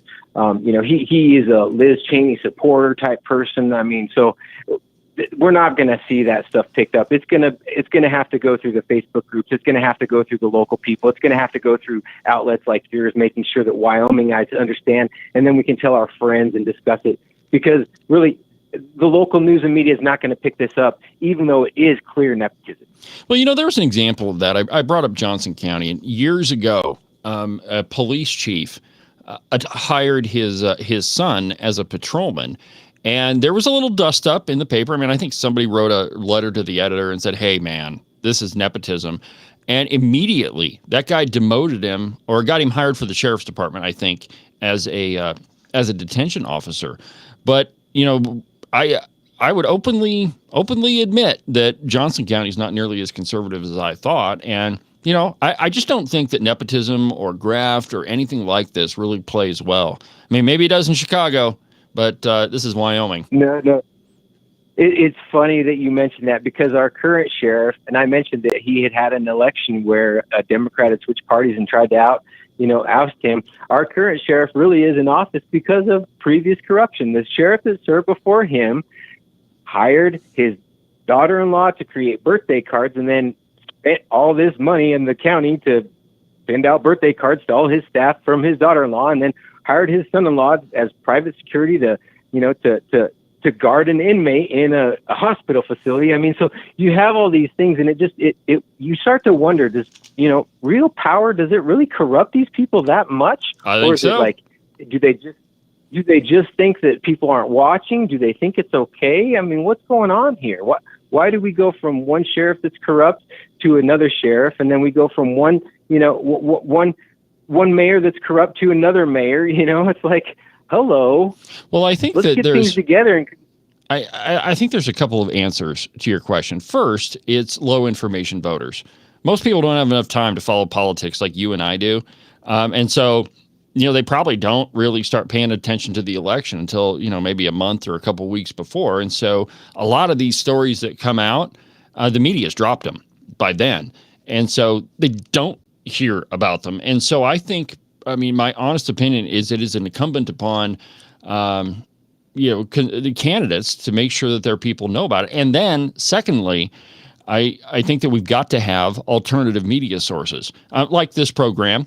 And, thankfully this program's been very, very blessed and has a pretty sizable audience. But we just got to keep working at it. And, what it says, the only thing required for evil to triumph is for good men to do nothing. And that's right. I think that's, it motivates me. I hope it's motivating other people. I hope people get involved. I hope people throw their name in the ring when it comes time to run for these positions, whether it's city council or legislature, all these things. We need people who are willing to step up. And I can tell you, in our city, we have Rick Melanis, and that's it on our city council. I like He's him. Alone. And everybody's ganging up on him. They're pressuring him. And luckily, he just is to the point where he doesn't care. And that's what we need. We need people who are going to do the right thing regardless of whether they're friends with people or not. And that's what we need. Well, yeah, I absolutely agree. And if you've got Rick Malonis's contact information, send it to me, and I'll see if he wants to come on the program. But Mark, appreciate you calling in, my friend, but I got to run. Absolutely. Yeah, good talking to you, and thanks for covering the topic this morning. Oh, it was too good not to. Take care, Mark. Talk to you later. Yeah. Well, let's go ahead and take a break. And when we come back, we'll finish up the program. More in a minute. I don't have another Bingham story, but man, I wish I did. Back in a minute.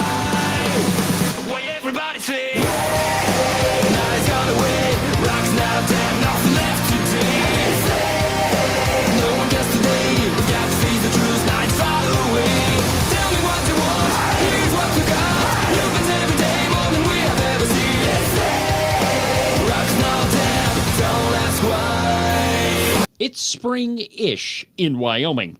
Well, what that means for the uninitiated is that it's going to be 70 degrees one day and then snow 1.5 feet the next. And really, if you don't like those two options, just wait a little bit. The weather will change. I know, it sounds a little stressful, but really you should put your mind at ease and buy a pair of socks from the Buffalo Wool Company. They'll keep you warm and dry even on the nastiest, coldest spring-ish day, and they'll keep you cool and dry even when it's 75 and sunny. To get you a pair, go to their website, thebuffalowoolco.com. Trust me, you're not going to be disappointed. Are you one of those guys that listen to the president just a little bit too closely, and now you're tired of winning? Are you getting the feeling that there's been way too many good things happening in our country and you just can't take it anymore? Well, if you are, and you think you should follow Rosie O'Donnell's example and get the heck out of Dodge, you need to call Rebecca Bextel at eXp Realty. She'll make those foreign country living ideas a reality for you. All you have to do is call 307-699-3519, and she'll make sure some freedom-loving, red-blooded American will now live in the home that you no longer want. If you want to sell your house, or if you want to buy one that's way better than the house you have right now, give Rebecca a call. Again, her phone number is 307-699-3519. I've never felt the freedom like I do. I feel stronger every day, don't you? Well, I can show you how. A new day, a new way. Watch out, I'm only gonna get stronger. A new day, a new way. Watch out, I'm only gonna get stronger. A new day, a new way. Watch out, I'm only gonna get stronger. A new day, a new way. Watch out, I'm only gonna get stronger.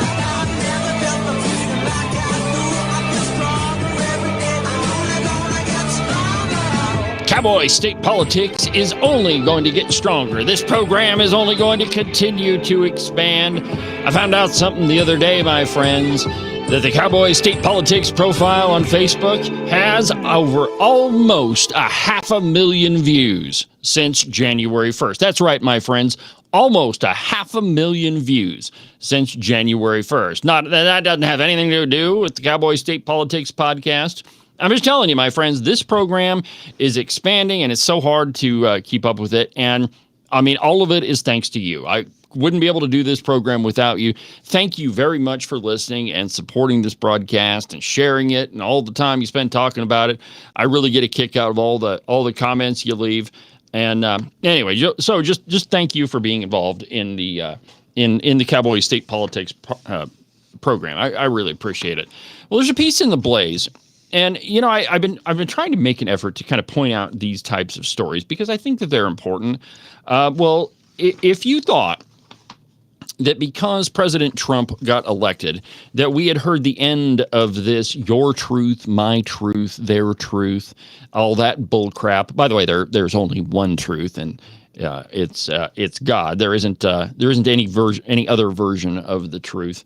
But Democrats, you know, they love to try to obfuscate anything. And, you know, they monkey around with words and they try to make you believe things that just, they're just not facts.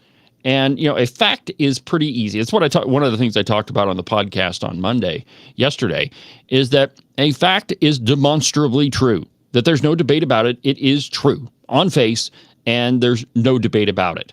But what Democrats try to do is engage in a lot of horse crap. Exactly right. And that's pretty much how you can sum up their entire thing. Or if you want to ask our good representative Harriet, whom I will be talking to tomorrow morning. But here's what she says about it. First of all, it's a red herring. It's stupid as all get out. Stupid as all get out. Well, so CBS News had Tim Scott on their morning show.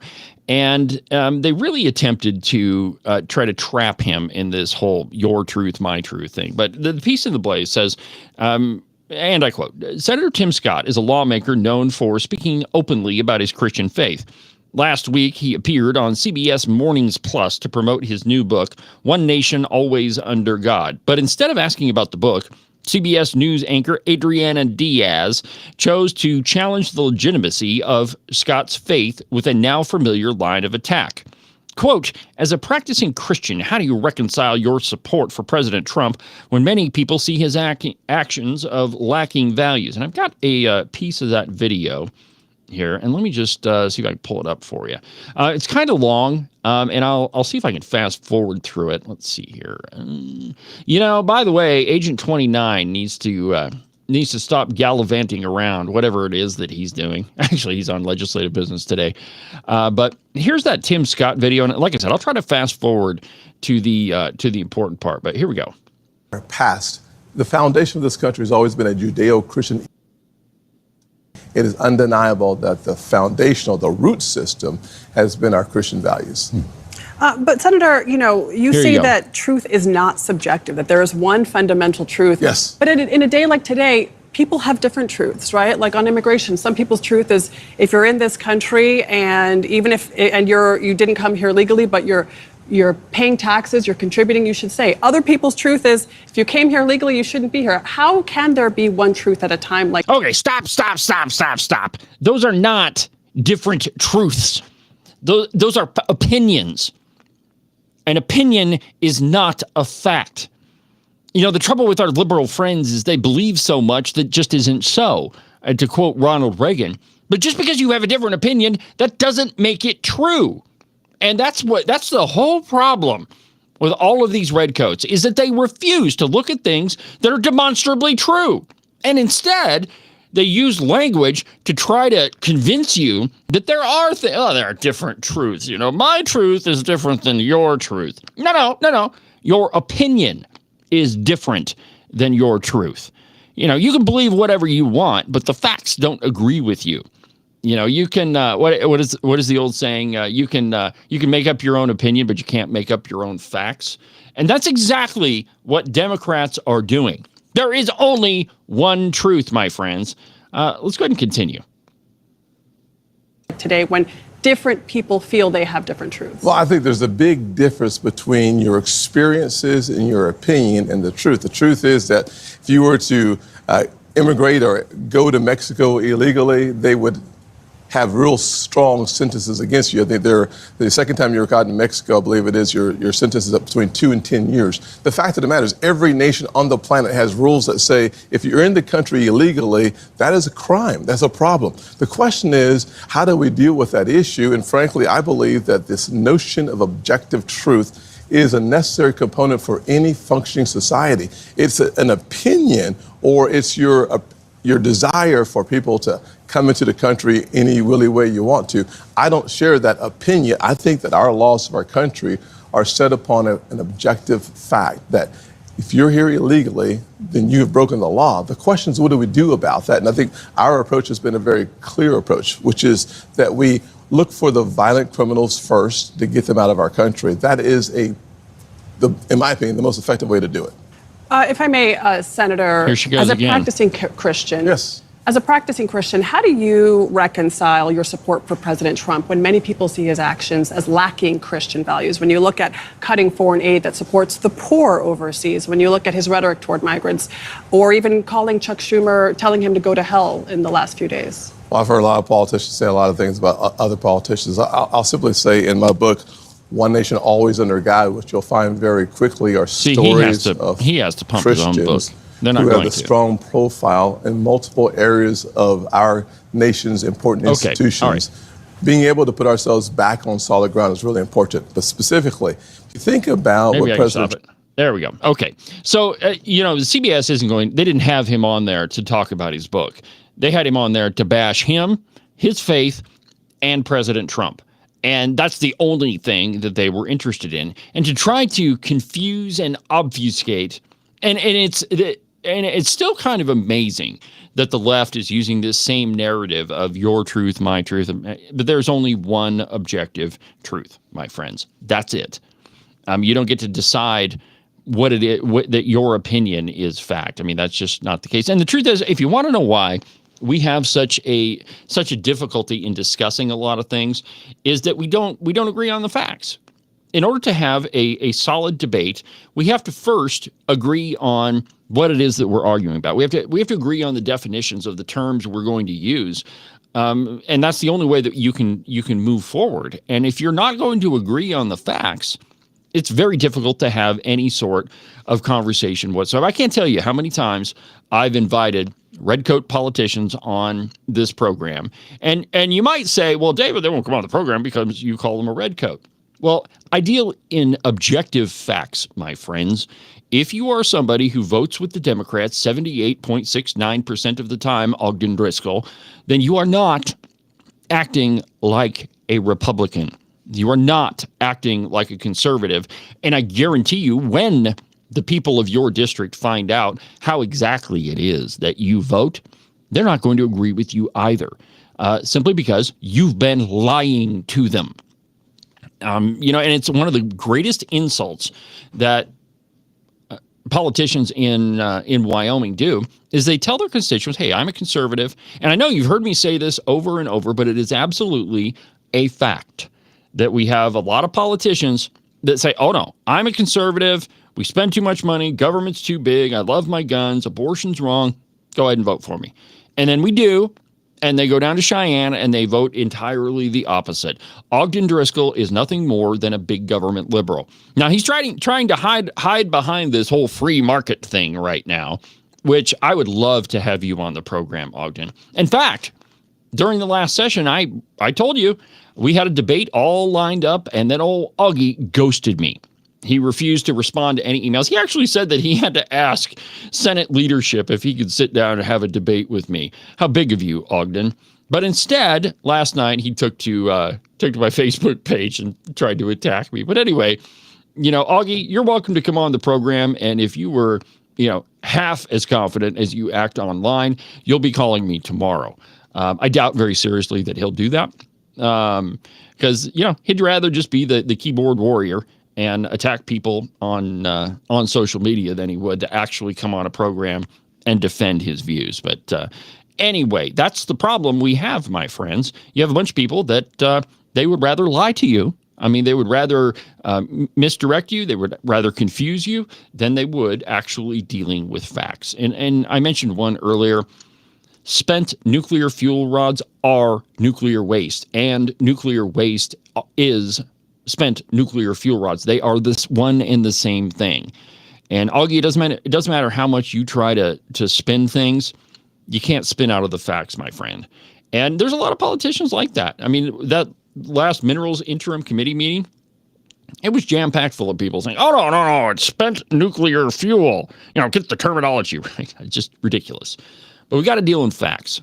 It doesn't result in your truth or my truth.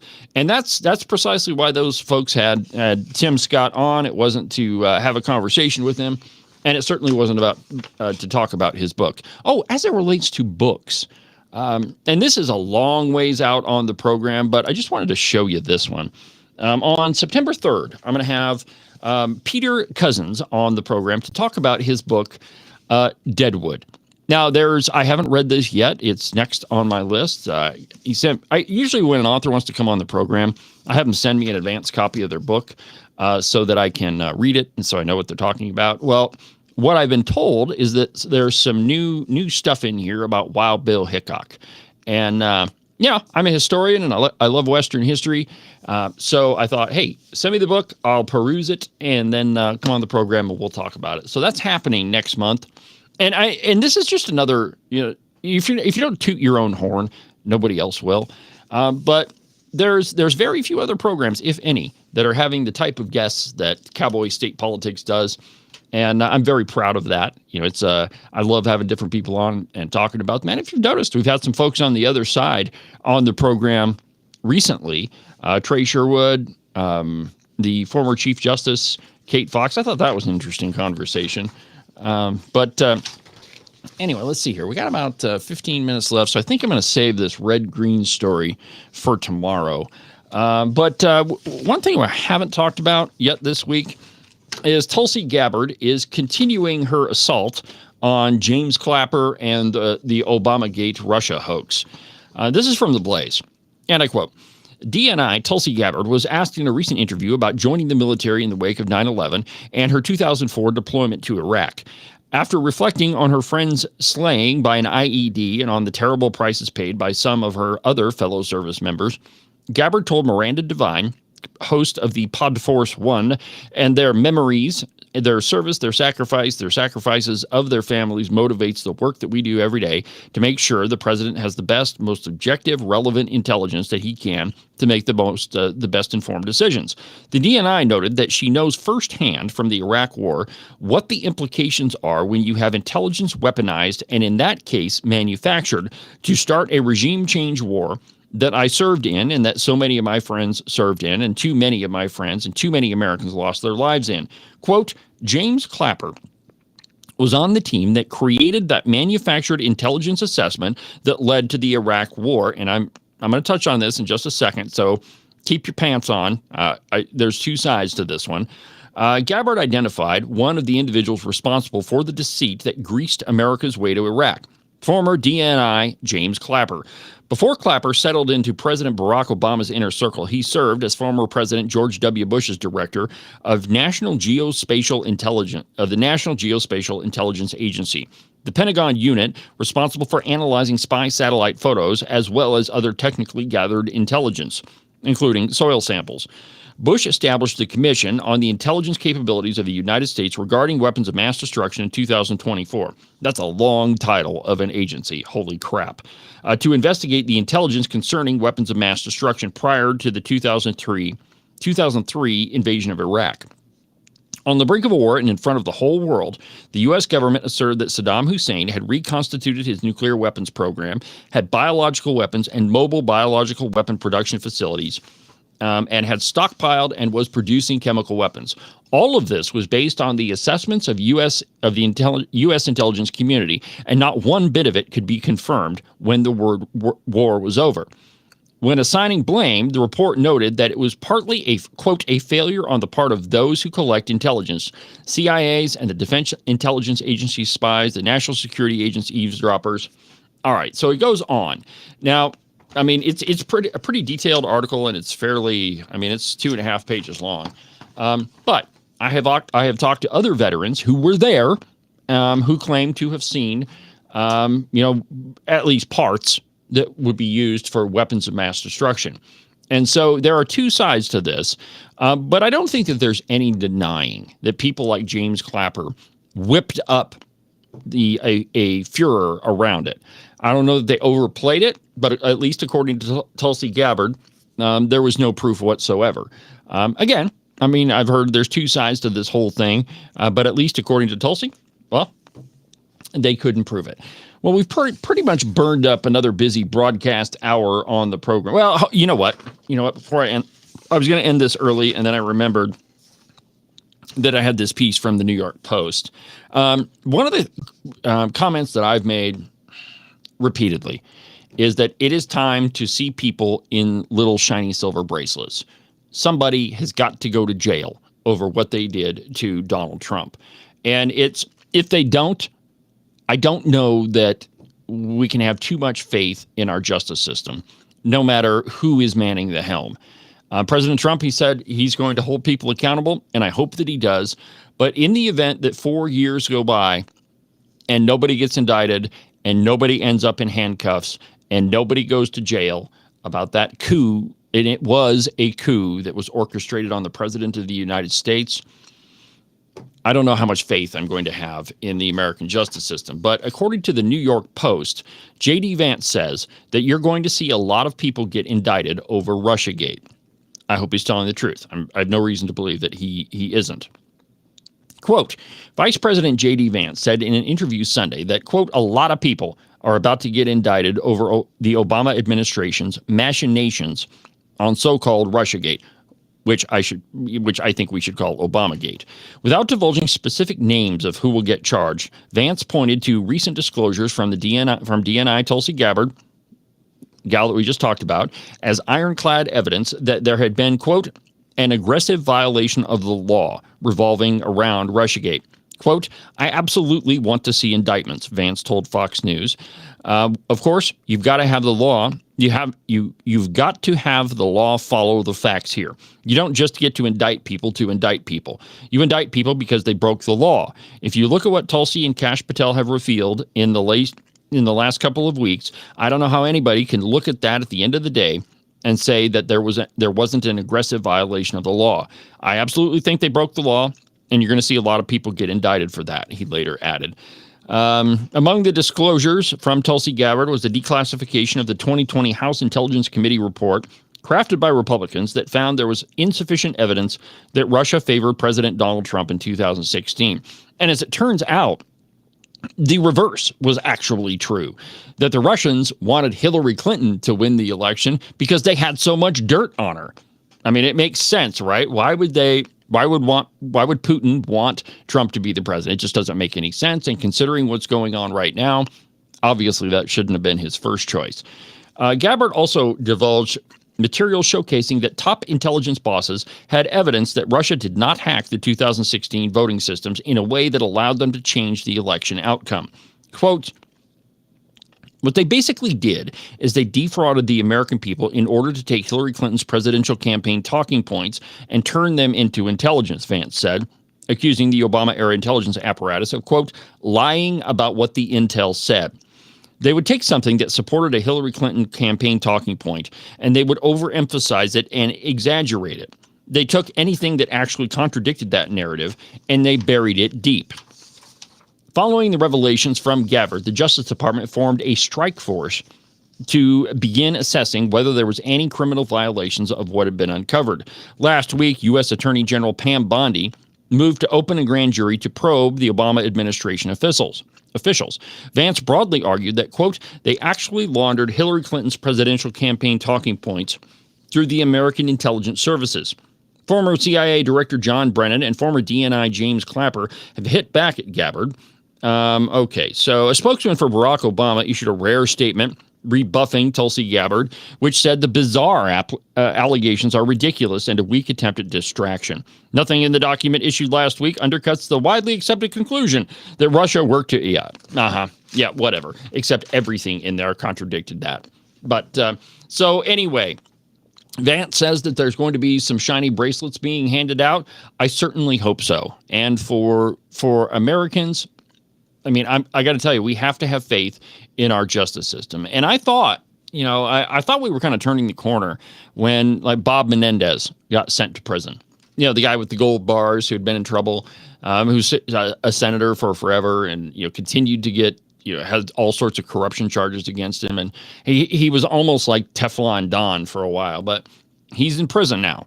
And so I thought that we had kind of turned the corner, and I hope that we have continued rounding the bend with all this stuff because, my friends, we have got to have faith in our justice system. If we don't, then we don't have anything. And I hope that in the end, we actually find some people that are going to go to jail. Now, Barack Obama, he's not going to jail. He probably has presidential immunity on a lot of this stuff, or at least it's arguable. And I don't see any reason why you should think that he'll get arrested. But Hillary Clinton, yeah, she needs to go to jail. Bill Clinton. Oh, and by the way, did you see that they got subpoenaed to testify in front of Congress? We'll see if that happens. My guess is you'll hear a lot of the, under the advice of my lawyer, I plead the fifth to, whatever. You'll probably hear a lot of that.